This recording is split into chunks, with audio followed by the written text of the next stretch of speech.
Segala pujian, hormat, syukur hanya bagi-Mu, Tuhan Allah kami yang hidup, yang kami kenal sapa dalam nama Tuhan Yesus. Kami tahu Tuhan bahwa pertolongan Tuhan, bahwa kebaikan-Mu tidak pernah terlambat. Engkau selalu ada, hadir di tengah-tengah kehidupan kami. Karena itu Bapa, ketika firman-Mu hari ini berkumandang, Bapa, hamba rindu, biarlah pengertian, pemahaman yang daripada Tuhan turun atas kami. Kami siap mendengar firman-Mu. Demi nama Yesus Kristus kami berdoa. Haleluya. Amin. Puji nama Tuhan. Shalom Bapak Ibu Saudara yang saya kasihi dalam nama Tuhan Yesus. Bapak Ibu harus ada di rumah kembali di minggu ini. Tapi yakin dan percayalah, Tuhan kita juga hadir di rumah kita. Amin. Puji Tuhan. Saya rindu kita semua diberkati oleh Tuhan melalui perenungan kita hari ini, yang dalam kalender sinode kita, Bapak Ibu Saudara, maka gereja kita secara bersama akan merenungkan satu bagian kebenaran firman Tuhan yang terambil dari Injil Matius pasal yang ketiga, ayat yang pertama sampai ayatnya yang ke-12. Saya akan membacakan bagi kita semua, demikian firman Tuhan. Pada waktu itu tampillah Yohanes Pembaptis di padang gurun Yudea dan memberitakan, bertobatlah sebab kerajaan sorga sudah dekat. Sesungguhnya dialah yang dimaksudkan Nabi Yesaya ketika ia berkata, ada suara orang yang berseru-seru di padang gurun, persiapkanlah jalan untuk Tuhan, luruskanlah jalan baginya. Yohanes memakai jubah bulu unta dan ikat pinggang kulit, dan makanannya belalang dan madu hutan. Maka datanglah kepadanya penduduk dari Yerusalem, dari seluruh Yudea dan dari seluruh daerah sekitar Yordan. Lalu sambil mengaku dosanya, mereka dibaptis oleh Yohanes di sungai Yordan. Tetapi waktu ia melihat banyak orang Farisi dan orang Saduki datang untuk dibaptis, berkatalah ia kepada mereka, hai kamu keturunan ular beludak, siapakah yang mengatakan kepada kamu bahwa kamu dapat melarikan diri dari murka yang akan datang? Jadi hasilkanlah buah yang sesuai dengan pertobatan, dan janganlah mengira bahwa kamu dapat berkata dalam hatimu, Abraham adalah bapa kami. Karena aku berkata kepadamu, Allah dapat menjadikan anak-anak bagi Abraham dari batu-batu ini. Kapak sudah tersedia pada akar pohon, dan setiap pohon yang tidak menghasilkan buah yang baik pasti ditebang dan dibuang ke dalam api. Aku membaptis kamu dengan air sebagai tanda pertobatan, tetapi ia yang datang kemudian daripadaku lebih berkuasa daripadaku, dan aku tidak layak melepaskan kasutnya. Ia akan membaptiskan kamu dengan Roh Kudus dan dengan api. Alat penampi sudah di tangannya. Ia akan membersihkan tempat pengirikannya dan mengumpulkan gandumnya ke dalam lumbung. Tetapi debu jerami itu akan dibakarnya dalam api yang tidak terpadamkan. Puji nama Tuhan.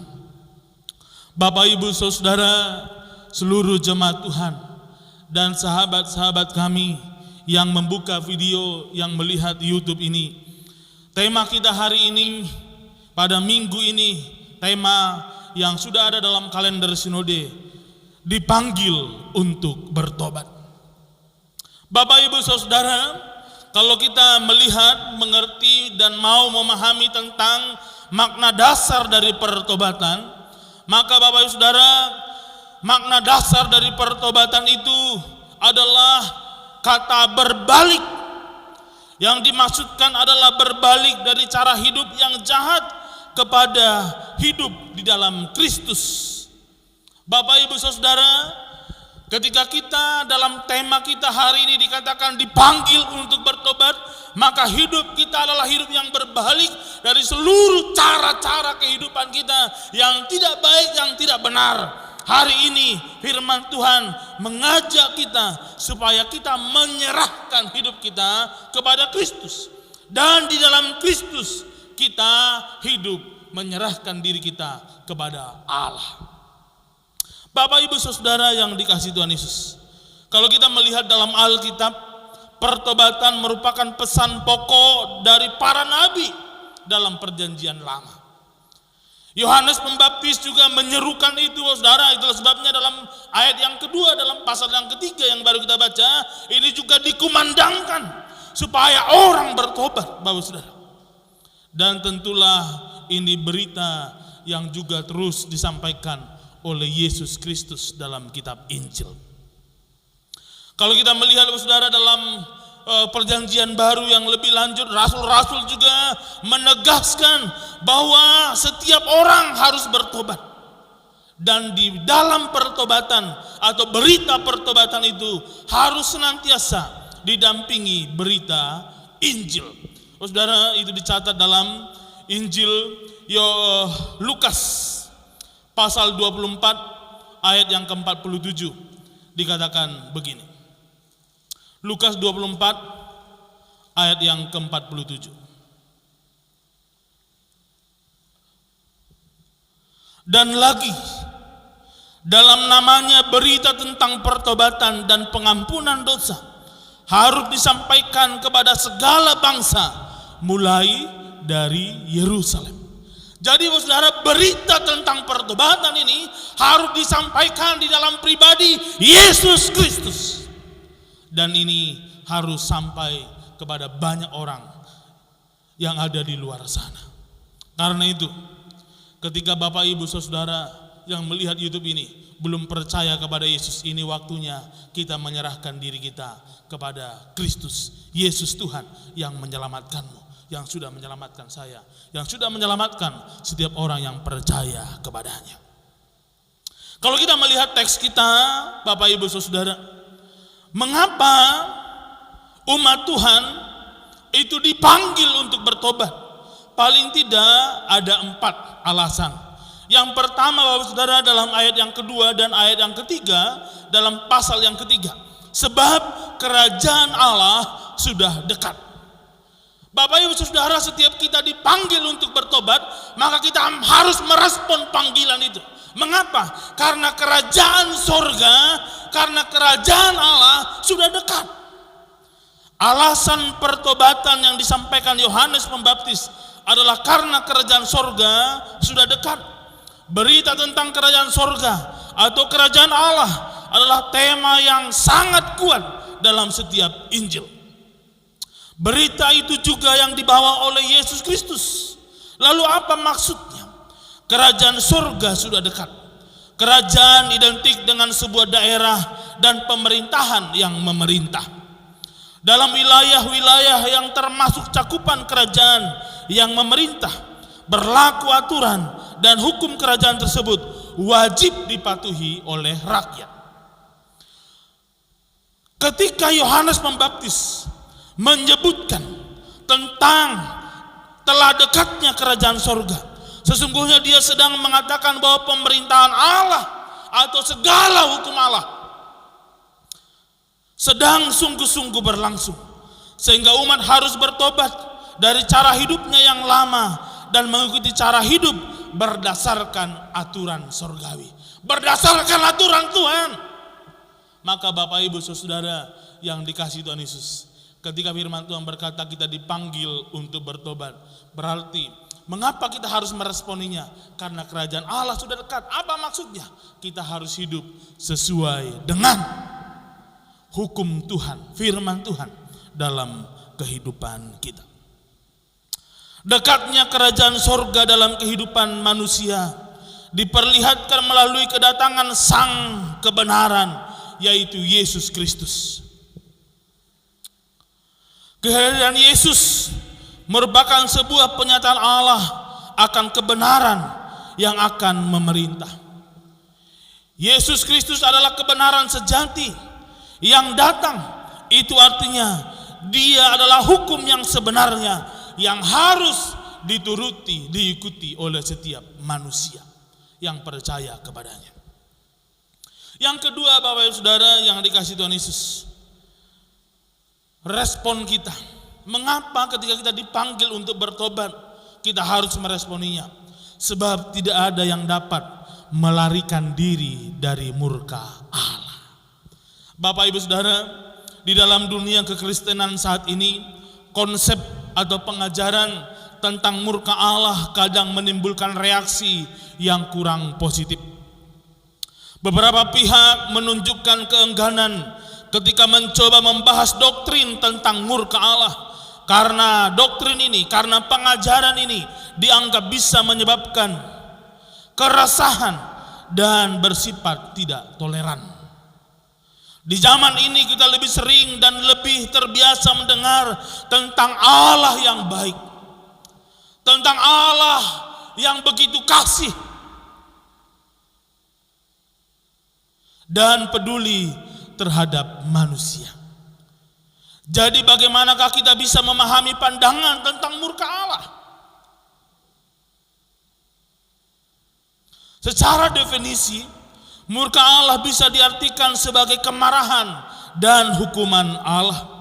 Namun konsep murka Allah ini tidak dapat disamakan dengan konsep perasaan marah seperti lazimnya manusia.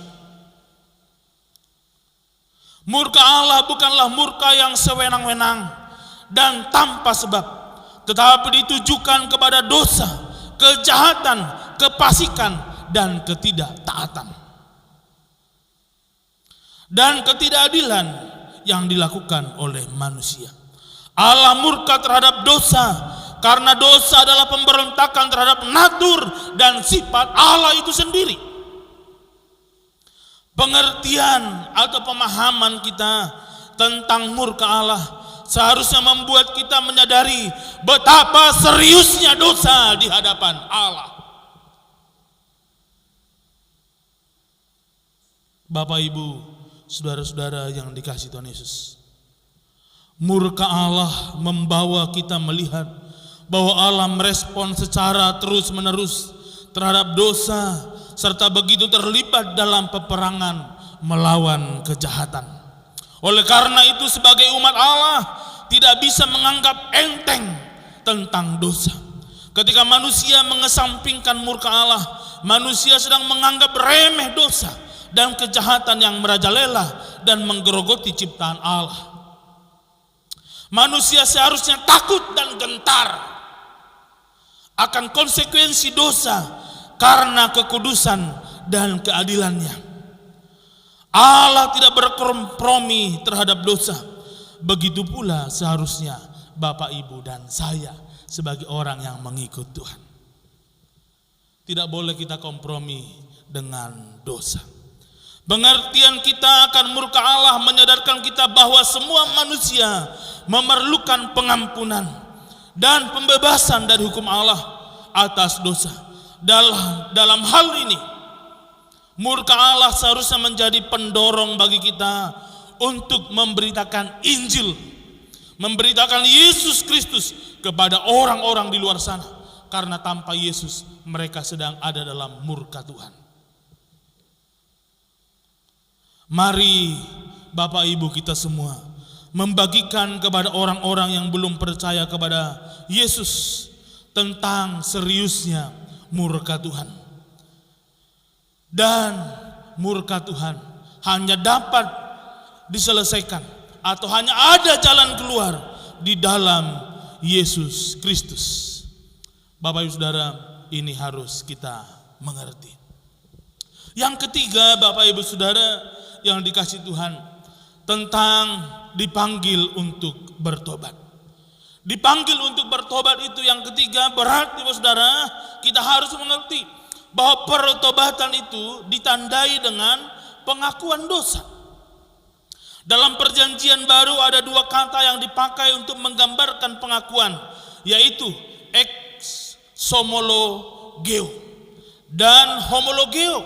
Dua kata ini dipakai untuk menggambarkan tiga macam pengertian dari pengakuan.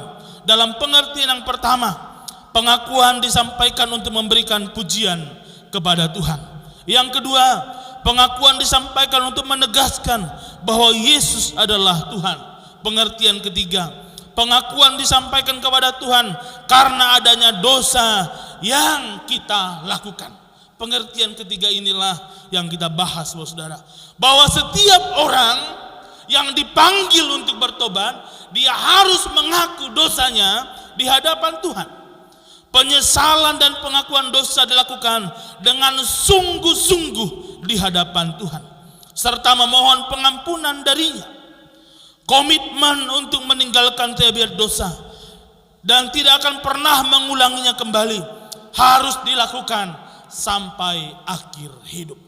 Jadi saudara, komitmen kita untuk menanggalkan, untuk melepaskan, untuk tidak lagi mengulangi dosa sampai akhir hayat. Ini penting kita pahami. Komitmen pertobatan dijaga dengan memfokuskan diri kepada Tuhan serta menunjukkan ketaatan kepada firman Tuhan dan kepada Roh Kudus yang akan menuntun memimpin kehidupan kita. Yang keempat, yang terakhir Bapak Ibu Saudara, dipanggil untuk bertobat itu berarti mengharuskan kita menghasilkan buah sesuai dengan pertobatan. Pertobatan yang sejati akan diikuti oleh buah kebenaran. Orang yang mengaku percaya kepada Kristus dan menjadi anak Tuhan, namun tidak menghasilkan buah yang baik, adalah seperti pohon yang akan ditebang dan dicampakkan ke dalam api. Bapak Saudara, dalam teks firman Tuhan yang kita baca tadi, bahwa setiap orang yang tidak menghasilkan buah, Bapak Saudara, dia seperti pohon yang akan ditebang dan dicampakkan ke dalam api. Karena itu ini penting, kita harus menghasilkan buah pertobatan dalam kehidupan kita. Buah pertobatan harus nampak dalam kasih. Karena itu saudara bertanya kepada diri sendiri, sudahkah kita mengasihi? Buah pertobatan itu harus nampak dalam sukacita. Buah pertobatan itu harus nampak dalam damai sejahtera, kesabaran, kemurahan, kebaikan, kesetiaan, kelemah lembutan, dan penguasaan diri. Bapak Ibu Saudara yang dikasihi Tuhan Yesus, ini penting kita mengerti. Kesimpulan, dipanggil untuk bertobat penting dan harus selalu dikumandangkan bagi setiap orang percaya, bagi setiap orang pada masa kini. Mengapa? Karena kerajaan Allah itu sudah dekat. Yang kedua, sebab tidak ada yang dapat melarikan diri dari murka Allah. Dan Bapak Ibu Saudara, setiap kita harus selalu mengaku dosa di hadapan Tuhan. Jangan pernah menyembunyikan dosa sekecil apapun dalam hidup kita. Yang terakhir, mari jalani kehidupan kita dalam buah-buah pertobatan. Kiranya firman Tuhan ini menguatkan, memberkati kita, mengajarkan kita untuk selalu hidup dalam panggilan pertobatan. Mari kita bersatu dalam doa. Bapa di sorga, terima kasih untuk kebenaran firman-Mu. Hamba-Mu boleh sampaikan.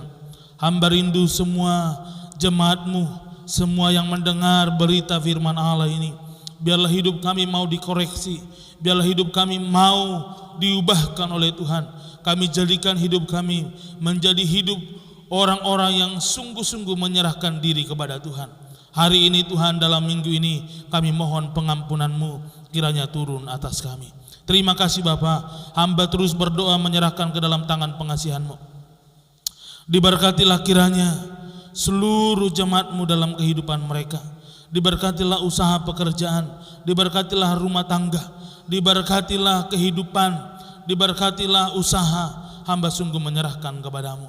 Terlebih Tuhan, kami juga memohon bangsa dan negara kami, kota kami, gereja-gereja Tuhan, terlebih khusus GPIN yang ada di Riau, yang ada di kota Pekanbaru, biarlah diberkati oleh Tuhan. Jikalau ada jemaat-Mu yang sakit, Tuhan kami berdoa kesembuhan Tuhan kiranya menjadi bagian atas mereka. Jikalau ada dalam persoalan pergumulan, biarlah Engkau Tuhan sumber jalan keluar, Engkau hadir atas kehidupan mereka. Terima kasih Bapa, terpujilah Engkau. Demi nama Kristus Tuhan, Allah kami yang hidup, Allah yang telah mengajarkan kami berdoa demikian. Mari kita berdoa, doa Bapa kami.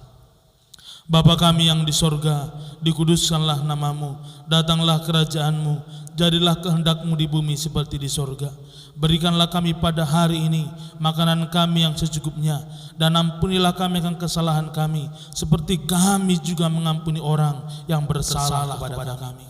Dan janganlah bawa kami ke dalam pencobaan, tapi lepaskanlah kami pada yang jahat. Karena Engkau yang punya kerajaan dan kuasa dan kemuliaan sampai selama-lamanya.